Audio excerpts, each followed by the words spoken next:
que la marinade tue les bactéries présentes sur la viande,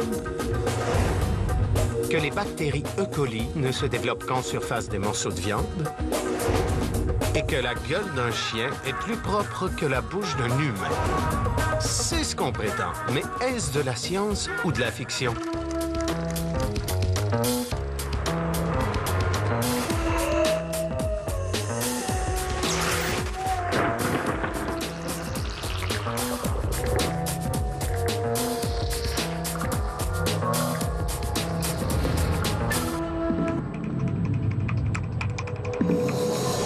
La bacillophobie. C'est un mal très courant. Peut-être en êtes-vous atteint sans le savoir. Faisons un petit test. Combien de fois par jour est-ce que vous vous lavez les mains? 3, 5, 25 fois?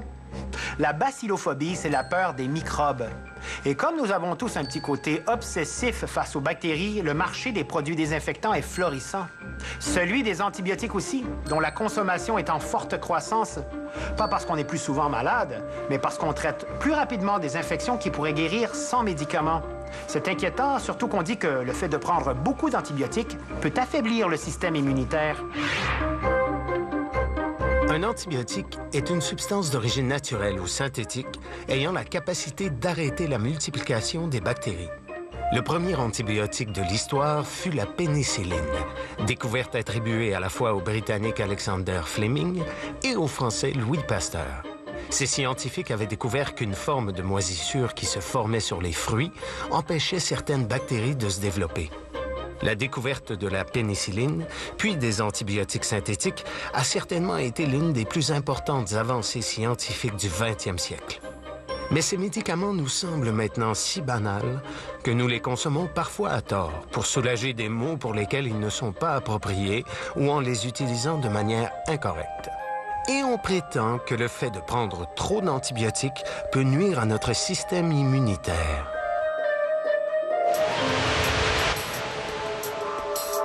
Ce qui nuit au système immunitaire, c'est l'agent infectieux, c'est l'infection pour laquelle on prend l'antibiotique.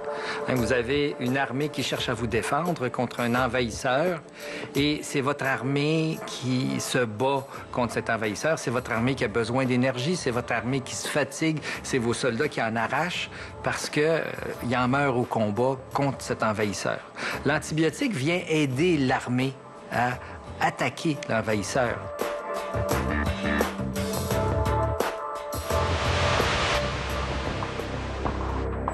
Les antibiotiques sont là pour aider le système immunitaire à combattre la bactérie puis à gagner la guerre. Alors, qu'est-ce qui se passe pendant que cette bataille-là a lieu? C'est qu'il y a plusieurs petites molécules qui viennent des cellules du système immunitaire qui sont sécrétées. Puis ces molécules-là servent un peu à organiser le combat. Ils servent à envoyer des messages à différents types de cellules de se rendre au lieu de l'infection et de générer une réponse plus organisée, mieux orchestrée contre les différentes bactéries.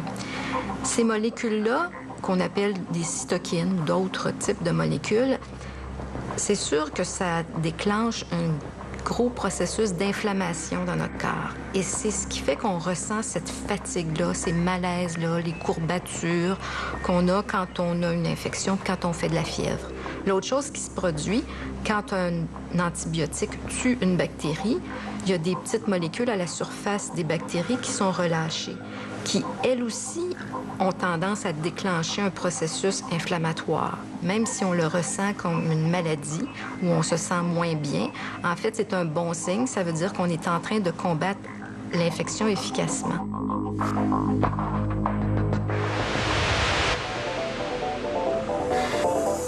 Il ne faut pas oublier que les antibiotiques sont efficaces seulement et uniquement sur les bactéries.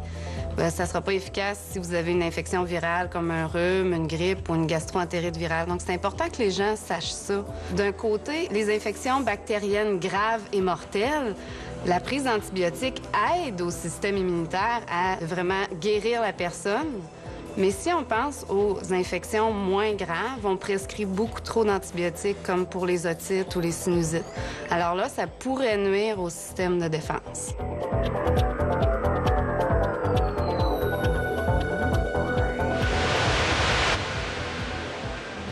Il faut comprendre que notre organisme est colonisé par des milliers, même des milliards, en fait plutôt des milliers de milliards de bactéries. Et puis donc ces bactéries-là vont avoir pour effet de garder le système immunitaire toujours un peu comme en état d'alerte.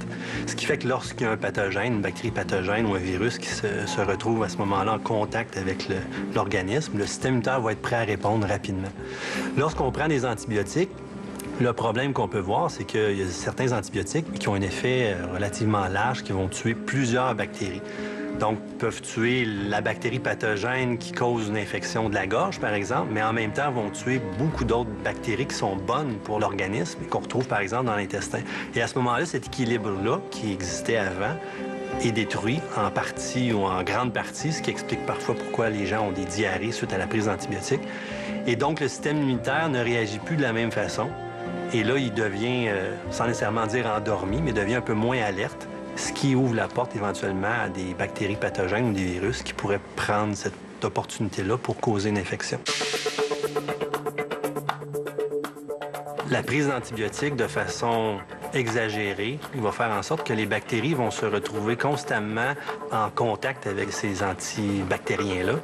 Et la flore intestinale, qui est un lieu où est-ce qu'il y a énormément de bactéries qui cohabitent, est un lieu également très propice aux échanges de résistance qu'on retrouve souvent portés sur des éléments génétiques qui peuvent s'échanger entre bactéries. Donc, la prise d'antibiotiques de façon régulière va comme accélérer les chances qu'il y ait des acquisitions de résistance aux antibiotiques par différentes espèces bactériennes. Il y a plusieurs espèces bactériennes qui sont notoires pour être résistantes à de nombreux antibiotiques. On parle entre autres de Mycobacterium tuberculosis qui cause la tuberculose. Donc, c'est une bactérie qui affecte énormément de gens à travers le monde. D'autres bactéries plus proches de nous, comme Clostridium difficile ou encore Staphylococcus aureus, le fameux SARM qu'on retrouve dans les hôpitaux. Donc, ce sont des bactéries qui, au fil des années, à force d'être mises en contact régulièrement avec des antibiotiques, ces bactéries-là ont acquis plusieurs résistances à plusieurs types d'antibiotiques différents. Ce qui fait qu'on se retrouve dans des situations où il y a très peu d'antibiotiques disponibles pour traiter ou tuer ces bactéries multirésistantes-là. Quand on parle de trop prendre d'antibiotiques, je vais vous donner des exemples. On sait que 8 otites sur 10 vont guérir seuls sans prescription d'antibiotiques. On sait aussi, c'est tout récent, que la prise d'antibiotiques pour les sinusites est très peu efficace. Donc, on consomme beaucoup trop d'antibiotiques pour rien. On sait aussi que chez les très jeunes enfants, la prise d'antibiotiques tôt dans la vie va augmenter le risque de développer de l'asthme, de l'eczéma et aussi des allergies. Donc, la prise d'antibiotiques pourrait nuire à l'éducation du système immunitaire. Donc, c'est sûr que la prise d'antibiotiques, on ne peut pas l'éliminer. Sans les antibiotiques, plusieurs infections bactériennes qui seraient souvent mortelles. Et maintenant, on est capable de traiter facilement des infections qui, autrefois, pouvaient être très dangereuses. Je pense que la grosse question depuis quelques années, c'est comment mieux gérer la prise d'antibiotiques. On a des collègues, par exemple, à l'Université de Sherbrooke, qui ont développé des logiciels qui permettent de mieux gérer la prise d'antibiotiques par les patients, de façon, en bout de ligne, à réduire la quantité d'antibiotiques qu'on va prescrire, de façon à éviter de prescrire différentes classes d'antibiotiques, un à la suite de l'autre, qui pourraient éventuellement avoir un effet délétère ou négatif. Ah, toutes ces bactéries, ces bestioles qui nous empoisonnent la vie. Il y en a partout, même dans nos draps, même si on est hyper propre. Ces petites bestioles-là, ce sont des acariens. Ils adorent se nourrir des petits morceaux de peau morte qu'on perd durant la nuit. Mais saviez-vous que ces acariens vont se développer en moins grande quantité si vous ne faites pas votre lit le matin? C'est vraiment ce qu'on dit. Mais est-ce que c'est de la science ou de la fiction?